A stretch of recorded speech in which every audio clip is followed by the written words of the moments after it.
Hi, I'm Joan Newcomb, and today's weekly musings is Rapists and Racists. What the hell is going on? I'm doing a series of weekly musings using posts from my blog, Adventures in Density and Effort, as inspiration. Now, I wrote these a while ago, and so what I do is I give you a summary at the very end based on what's going on in the world today. I also have some special offers, so stay tuned to the very end to see what they are. Racists and rapists, what the hell is going on? It certainly seems like we're all going to hell in a handbasket. We've had several instances of white police murdering innocent black people. We've had everyone's favorite Jell-O pudding pop turned out to be creepy and frightening rapist, and he's now countersuing one of his victims. It's all really too much. So here's what's going on. The more enlightened we collectively become, the more extreme and insane things will come to the surface. Increased light reveals what's been in the shadows. Increased enlightened individuals means things can't be hidden any longer. We are empowered to speak out. We feel entitled to justice. When things are not okay, we call them out. 50 or 60 years ago, it was okay to hit your kids with a ruler or a hairbrush. It was kind of a parent to hit them with their bare hand because it hurt them too. Way to add a dose of guilt on top of their abuse. Shit like that doesn't fly anymore. Restrictions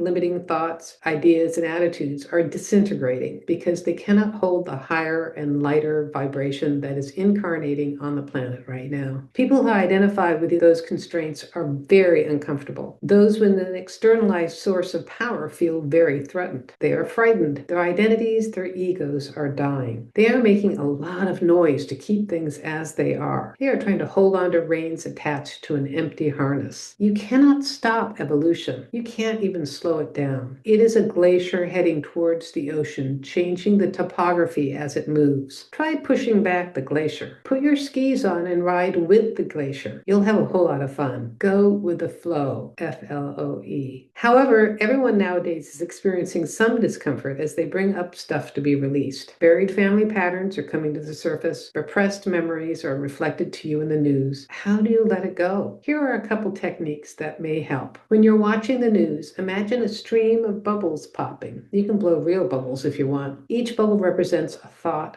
a memory, a mental image picture that you want to let go of. You don't have to examine each one. You will find yourself feeling much clearer if you just pop on a regular basis. That is actually an older technique, but this one is new. Imagine a 3D picture frame lifting out of you. Bring it out and examine it. Move it around. It shifts. It's loose. You can change its dimensions. You can bring it back in if you like, or send it out into orbit. Notice what happens when you do that, and notice how things feel. The picture frame represents an inner pattern that you are changing or clearing. You don't have to know what it is. In fact, it's better not to know, as it opens you up to greater possibilities of expansion. And I would also say that it's better not to know because your mind will want to do things with it. And this is about bypassing your mind and working straight from consciousness. Play with this for the next week, either of those techniques. Be whimsical about them and be surprised by the results. And if you do, let me know in the comments below. I'd love to read your comments. So I actually wrote that in December of 2014. I can't actually remember when the election was back then,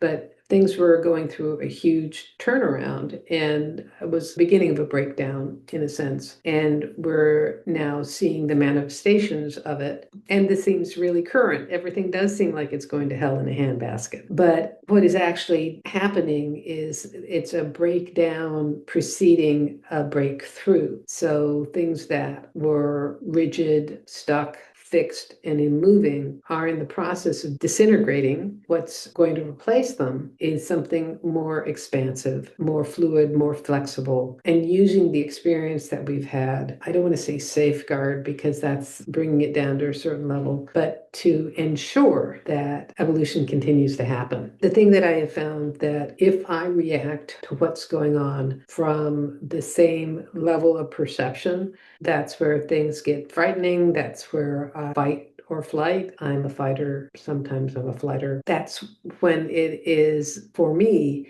important to lift my perspective up to that as consciousness. And when I navigate as consciousness, then everything flows much more easily. And the kind of results are unexpected and bigger than I could possibly imagine. So if you like these videos, please share them with your family and friends and on your social media. And please click the thumbs up button, the heart button. Please like, share, or subscribe. And that way you're telling the the algorithm to get this out to as many people as possible. And somebody out there really needs to see this information. And if you want a free sample of one of my consciousness techniques, click on the link below to the skybox technique. It'll give you a drone's eye perspective of your life and what's going on in the world today. If you want to learn how to do this for yourself, I've got a self-study course down below that you can click on. And if you want to know more, my website is joan-newcomb.com. I have a special program there, and you can also find out about my individual sessions and my coaching. So go to joan-newcomb.com, and I'll see you next week in another Weekly Musings.